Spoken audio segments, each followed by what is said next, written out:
ਹੁਣ ਗੱਲ ਅਹਿਮ ਖਬਰ ਦੀ ਕਰਾਂਗੇ, ਜਿੱਥੇ ਕੇਂਦਰੀ ਗ੍ਰਹਿ ਮੰਤਰਾਲੇ ਦੇ ਲਾਕਡਾਊਨ ਨੂੰ ਲੈ ਕੇ ਵੱਡੇ ਨਿਯਮਾਂ ਦੇ ਵਿੱਚ ਰਾਹਤ ਦਿੱਤੀ ਹੈ ਤੇ ਗ੍ਰਹਿ ਮੰਤਰਾਲੇ ਨੇ ਆਦੇਸ਼ ਜਾਰੀ ਕੀਤੇ ਨੇ।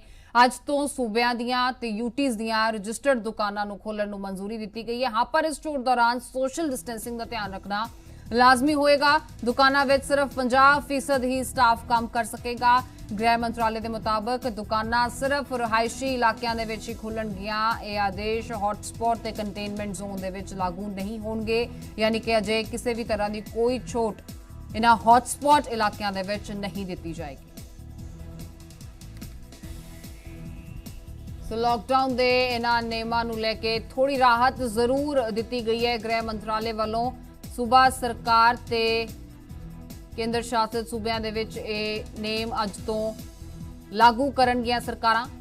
ਪਰ ਤੁਹਾਨੂੰ ਦੱਸ ਦਈਏ ਕਿ ਜੋ ਹੌਟਸਪੌਟ ਇਲਾਕੇ ਨੇ, ਜੋ ਕੰਟੇਨਮੈਂਟ ਜ਼ੋਨਸ ਨੇ, ਉਹਨਾਂ ਦੇ ਵਿੱਚ ਕਿਸੇ ਤਰ੍ਹਾਂ ਦੀ ਕੋਈ ਰਾਹਤ ਨਹੀਂ ਹੋਏਗੀ ਤੇ ਕਿਸੇ ਤਰ੍ਹਾਂ ਦੀ ਰਾਹਤ ਦੀ ਤਵੱਕੋ ਇਹਨਾਂ ਇਲਾਕਿਆਂ ਦੇ ਵਿੱਚ ਲੋਕਾਂ ਨੂੰ ਕਰਨੀ ਵੀ ਨਹੀਂ ਚਾਹੀਦੀ, ਕਿਉਂਕਿ ਇਸ ਵੇਲੇ ਕੋਈ ਵੀ ਬਿਲੀ ਰਾਹਤ ਇੱਥੇ ਵੱਡੇ ਖਤਰੇ ਨੂੰ ਸੱਦਾ ਦੇ ਸਕਦੀ ਹੈ। ਸੋ ਜਿਨ੍ਹਾਂ ਥਾਵਾਂ ਤੇ ਕੁਝ ਰਾਹਤ ਹੈ, ਨਵੇਂ ਮਾਮਲੇ ਨਹੀਂ ਸਾਹਮਣੇ ਆ ਰਹੇ, सेफ जोन्स ने, उन्होंने विच जरूर ये राहत अज दी जा सकेगी। कुछ दुकाना खुलणगियां ते वो भी रिहायशी इलाकों के दुकाना खुलणगियां। इस दे चलदे अपील असीं भी वार वार यही करते हैं कि जे थोड़ी रियायत दी गई है तो नियमां दे विच बज के ही उन्हां दा आनंद माणिया जाए, क्योंकि इस वेले वरती गई कोई भी कोताही किसी वड्डे खतरे नूं सद्दा दे सकती है। अजिहा करन तो गुरेज किया जाए, सोशल डिस्टेंसिंग की सीमा नूं ना लंघिया जाए, उसके अंदर रह के ही इन्हां तमाम रियायतां दा आनंद माणिया जाए।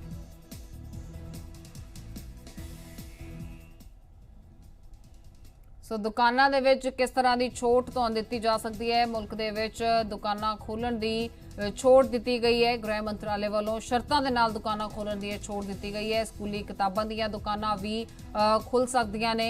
दुकानां दे विच सिर्फ 50% स्टाफ काम करेगा। सोशल डिस्टेंसिंग का जरूर ही पालन करना होएगा, लाजमी तौर पर। बिना मास्क लगाए काम करने की किसी नूं कोई इजाजत नहीं होएगी। सिर्फ रजिस्टर्ड जो दुकानां ने उन्हां नूं ही ये इजाजत दी जा सकेगी।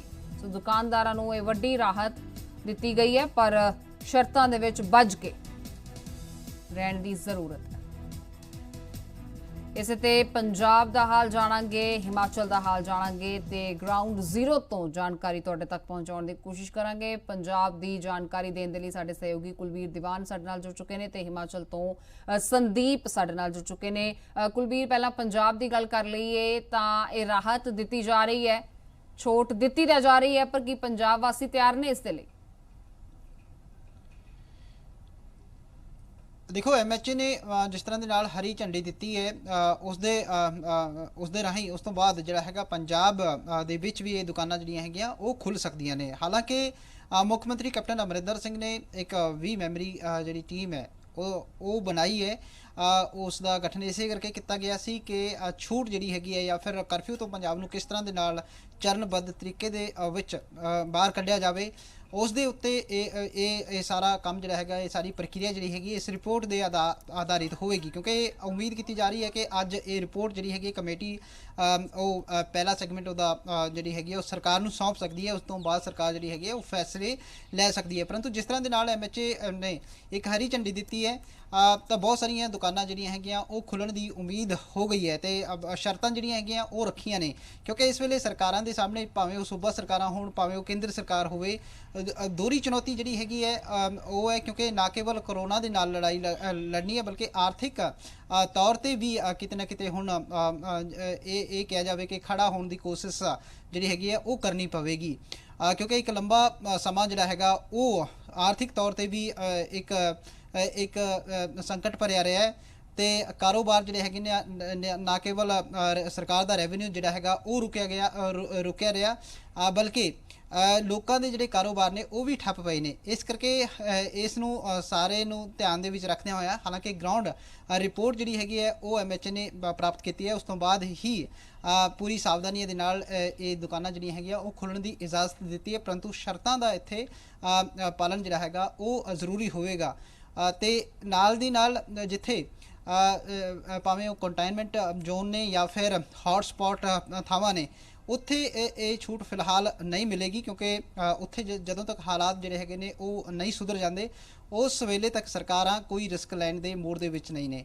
ਤਾਂ ਇੱਕ ਵੱਡੀ ਰਾਹਤ ਜਿਹੜਾ ਹੈਗਾ ਉਹ ਕਿਹਾ ਜਾ ਸਕਦਾ ਹੈ, ਕਿਉਂਕਿ ਪਿਛਲੇ ਕਾਫੀ ਇੱਕ ਲੰਬੇ ਸਮੇਂ ਤੋਂ ਇਹ ਕਿਹਾ ਜਾਵੇ ਕਿ ਮਹੀਨੇ ਤੋਂ ਉੱਪਰ ਦਾ ਸਮਾਂ ਜਿਹੜਾ ਹੈਗਾ ਉਹ ਲੋਕਾਂ ਨੇ ਕਾਫੀ ਦਿੱਕਤਾਂ ਦੇ ਨਾਲ ਕੱਢਿਆ ਹੈ। ਕਾਫੀ ਪਰੇਸ਼ਾਨੀਆਂ ਜਿਹੜੀਆਂ ਹੈਗੀਆਂ ਉਹ ਲੋਕਾਂ ਨੂੰ ਆਰਥਿਕ ਤੌਰ ਤੇ ਵੀ ਆਈਆਂ ਤੇ ਹੋਰ ਸਮਾਨ ਜਿਹੜੇ ਜ਼ਰੂਰੀ ਸਮਾਨ ਲੈਣੇ ਹੁੰਦੇ ਨੇ ਲੋਕਾਂ ਨੇ ਰੋਜ਼ਮर्रा ਦੇ ਉਹਨਾਂ ਨੂੰ ਲੈ ਕੇ ਵੀ ਲੋਕਾਂ ਨੇ ਕਾਫੀ ਜ਼ਿਆਦਾ ਔਖ ਕੱਟੀ ਹੈ। ਪਰੰਤੂ ਇੱਥੇ ਜਿਹੜੇ ਹੈਗੇ ਲੋਕਾਂ ਨੂੰ ਸਹਿਯੋਗ ਦੇਣ ਦੀ ਜ਼ਰੂਰਤ ਹੋਵੇਗੀ, ਕਿਉਂਕਿ ਜੇ ਕਿਤੇ ਹਾਲਾਤ ਵਿਗੜਦੇ ਨੇ ਤਾਂ ਇਹ ਛੂਟ ਜਿਹੜੀ ਹੈਗੀ ਉਹ ਵਾਪਸ ਵੀ ਲਈ ਜਾ ਸਕਦੀ ਹੈ। ਬਿਲਕੁਲ, ਸੋ ਸ਼ਰਤਾਂ ਦੇ ਨਾਲ ਹੀ ਇਹ ਰਿਆਇਤਾਂ ਦਿੱਤੀਆਂ ਗਈਆਂ ਨੇ ਤੇ ਜੇ ਸ਼ਰਤਾਂ ਨਹੀਂ ਮੰਨੀਆਂ ਜਾਂਦੀਆਂ ਤਾਂ ਫਿਰ ਯਕੀਨੀ ਤੌਰ ਤੇ ਰਿਆਇਤਾਂ ਵਾਪਸ ਲੈ ਲਈਆਂ ਜਾਣਗੀਆਂ। ਸਾਡੇ ਸਹਿਯੋਗੀ ਮਨਾਲੀ ਤੋਂ ਸਾਡੇ ਨਾਲ ਸੰਦੀਪ ਵੀ ਬਣੇ ਹੋਏ ਨੇ। ਸੰਦੀਪ, ਤੁਹਾਡੇ ਤੋਂ ਵੀ ਜਾਣਨਾ ਚਾਹਾਂਗੇ, ਪਹਾੜੀ ਇਲਾਕਾ ਹੈ, ਯਕੀਨੀ ਤੌਰ ਤੇ ਲੋਕਾਂ ਨੂੰ ਵੈਸੇ ਹੀ ਬਹੁਤ ਸਾਰੀਆਂ ਉਰੇ ਦਿੱਕਤਾਂ ਨੇ, ਤਾਂ ਉਸ ਦੇ ਵਿੱਚ ਇਹ ਜੋ ਛੋਟ ਦਿੱਤੀ ਜਾ ਰਹੀ ਹੈ ਗ੍ਰਹਿ ਮੰਤਰਾਲੇ ਵੱਲੋਂ ਇੱਕ ਵੱਡੀ ਛੋਟ ਹੈ ਤੇ ਵੱਡੇ ਮਾਇਨੇ ਵੀ ਰੱਖਦੀ ਹੈ, ਪਰ ਕੀ ਲੋਕ ਇਸ ਦੀ ਅਹਿਮੀਅਤ ਸਮਝ ਕੇ ਸੋਸ਼ਲ ਡਿਸਟੈਂਸਿੰਗ ਦਾ ਪਾਲਨ ਕਰਦਿਆਂ ਹੋਇਆਂ ਇਸ ਛੋਟ ਦਾ ਆਨੰਦ ਮਾਣ ਸਕਣਗੇ?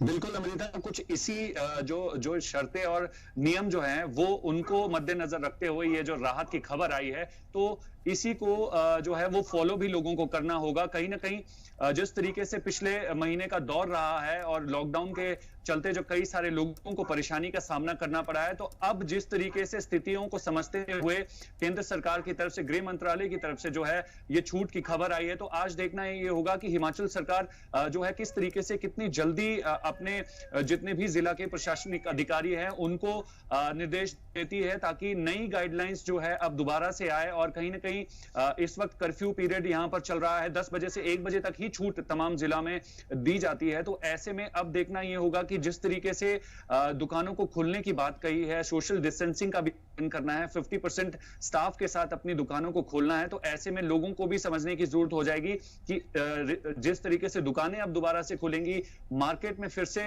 जो है चहल पहल बढ़ भी सकती है, तो उसमें सोशल डिस्टेंसिंग का जो है वो बखूबी लोग पालन करें और जो है कहीं ना कहीं एहतियातन तौर पर अब भी समय जो है वो ये जरूरी रहेगा कि किस तरीके से इंस्पेक्शन जारी रहती है। फिलहाल इसी बीच में सबसे ज्यादा राहत की खबर अमृता हमारे दर्शकों तक देना चाहूंगा कि हिमाचल प्रदेश में पिछले कल 9 बजे के कोविड-19 से जुड़े बुलेटिन के मुताबिक जो है 2 और लोग रिकवर हो गए हैं, तो यानी अब संख्या 20 हो गई है, जो कि 18 थी। यानी अब सिर्फ प्रदेश में 15 लोग ही एक्टिव पॉजिटिव मामले में उपचाराधीन है, तो कहीं ना कहीं ये राहत की खबर है। और पिछले कल भी लगभग 300 से ज्यादा लोगों के सैंपल टेस्ट किए जा चुके हैं और लगातार दिन पर दिन हर जिला से, हर ऐसे इलाकों से रैपिड टेस्ट के जरिए ये समझने की कोशिश की जा रही है कि क्या कोई कोविड-19 से जुड़ा मामला अब भी प्रदेश सरकार के पास पहुंचा है या नहीं पहुंचा है। तो फिलहाल जिस तरीके से पिछले एक हफ्ते का जो स्वास्थ्य से जुड़ी बात करूं तो लगभग नेगेटिव जो है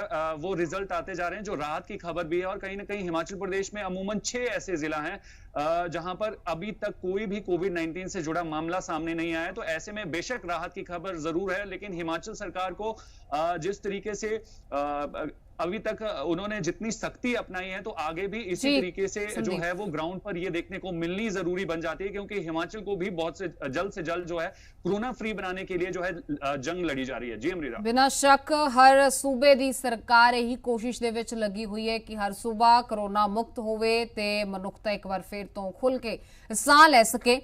ਤੇ ਇਸੇ ਕੋਸ਼ਿਸ਼ ਦੇ ਵਿੱਚ ਸਾਡੇ ਸਰਕਾਰਾਂ ਪ੍ਰਸ਼ਾਸਨ ਲਗਾਤਾਰ ਜੁਟੇ ਵੀ ਹੋਏ ਨੇ। ਹਰਿਆਣਾ ਦਾ ਹਾਲ ਜਾਣਾਂਗੇ, ਸਾਡੇ ਸਹਿਯੋਗੀ ਰਾਜਨ ਸ਼ਰਮਾ ਸਾਡੇ ਨਾਲ ਜੁੜ ਚੁੱਕੇ ਨੇ। ਰਾਜਨ, ਤੁਹਾਡੇ ਤੋਂ ਵੀ ਇਹੀ ਜਾਣਨਾ ਚਾਹਾਂਗੇ, ਛੋਟ ਤਾਂ ਮਿਲਣ ਲੱਗੀ ਹੈ ਪਰ ਕੀ ਲੋਕ ਤਿਆਰ ਨੇ? ਕਿਸ ਤਰ੍ਹਾਂ ਦੀ ਤਿਆਰੀਆਂ ਪ੍ਰਸ਼ਾਸਨ ਵੱਲੋਂ ਕੀਤੀਆਂ ਜਾ ਰਹੀਆਂ ਨੇ? ਕਿਉਂਕਿ ਯਕੀਨੀ ਤੌਰ ਤੇ ਕਈ ਤਸਵੀਰਾਂ ਇਸ ਵਿਚਾਲੇ ਜੋ ਸਾਹਮਣੇ ਆਈਆਂ ਕਿ ਕਰਫਿਊ ਦੇ ਬਾਵਜੂਦ, ਲੋਕਡਾਊਨ ਦੇ ਬਾਵਜੂਦ ਲੋਕਾਂ ਵੱਲੋਂ ਉਹਨਾਂ ਨਿਯਮਾਂ ਦੀ ਪਾਲਣਾ ਨਹੀਂ ਕੀਤੀ ਗਈ ਤੇ ਹੁਣ ਤਾਂ ਛੋਟ ਮਿਲਣ ਵਾਲੀ ਹੈ। ਕਿ ਲੋਕ ਇਸ ਦਾ ਨਜਾਇਜ਼ ਫਾਇਦਾ ਲੈ ਸਕਦੇ ਨੇ? ਇਸ ਦੇ ਲਈ ਪ੍ਰਸ਼ਾਸਨ ਤਿਆਰ ਹੈ? जी देखिए, प्रशासन पूरे तरीके से तैयार है, ये कहा जा रहा है, ये दावा किया जा रहा है और सरकार भी तैयार है। रेड जोन जो रहेंगे, बफर जोन, कंटेनमेंट जो जोन है, वहां पर इन दुकानों की हालांकि खुलने की इजाजत नहीं होगी, लेकिन प्रशासन ये कह रहा है कि एक रेगुलर प्रैक्टिस के अंदर जो है वो लोग आ गए हैं कि जब घर से बाहर निकल रहे हैं तो मास्क लगा रहे हैं, सोशल डिस्टेंसिंग का अपने आप वो जो है एहतियात बरत रहे हैं। आप देखिए दूसरी जो दुकानें हैं वो कुछ एक खुली रही थी, जिसके अंदर जनरल स्टोर की बात करें, अगर आपकी एसेंशियल सर्विसेज की बात करें, तो प्रशासन ने कहा कि देखिए एक रेगुलर प्रैक्टिस जो है उसके अंदर हम लोग आ चुके हैं और यही एक्सपेक्ट किया जा रहा है कि जो लोग आएंगे उन दुकानों पर या फिर सामान के लिए तो वो उसी प्रैक्टिस के तहत ही आएंगे, मास्क वैसे ही यूज़ करेंगे, सोशल डिस्टेंसिंग का फॉर्मूला अपनाएंगे।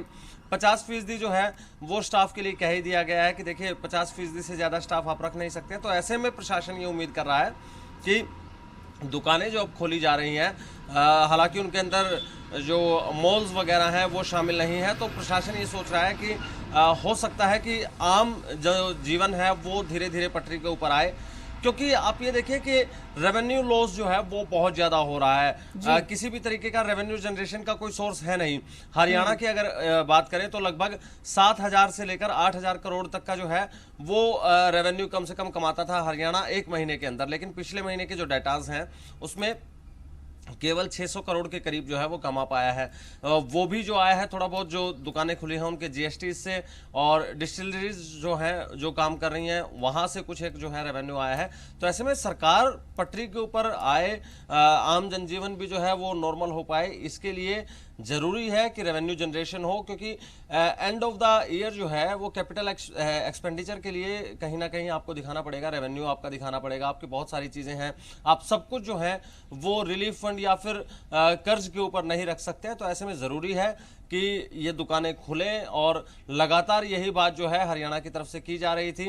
हालांकि कुछ जो चीज़ें हैं उनके खुलने के ऊपर विरोध भी किया गया, जिसके अंदर लिकर शॉप्स थी, लेकिन अब ये जो दुकानें खुली हैं तो सरकार ये उम्मीद कर रही है कि कुछ और ज़्यादा रेवेन्यू जनरेशन इस महीने सरकार को हो सकता है। जी बिल्कुल राजन, बहुत बहुत शुक्रिया इस तमाम जानकारी दे लई। संदीप साडे सहयोगी साडे नाल बने, संदीप तुहाडा भी बहुत शुक्रिया, ते नाल ही कुलबीर साडे नाल जुड़े, कुलबीर तुहाडा भी बहुत शुक्रिया इस तमाम जानकारी दे लई। सो कोशिश यही रहती है कि ग्राउंड जीरो तो तमाम आंकड़े तुहाडे तक पहुंचाए जान। उम्मीद यही की जा रही है कि जो रायत जो छूट दी जा रही है उसकी पालना, उसका आनंद माणिया जाएगा, पर एक हद दे विच रह के, क्योंकि सोशल डिस्टेंसिंग की हद की पालना करना इस वेले हरेक दे लई लाजमी है।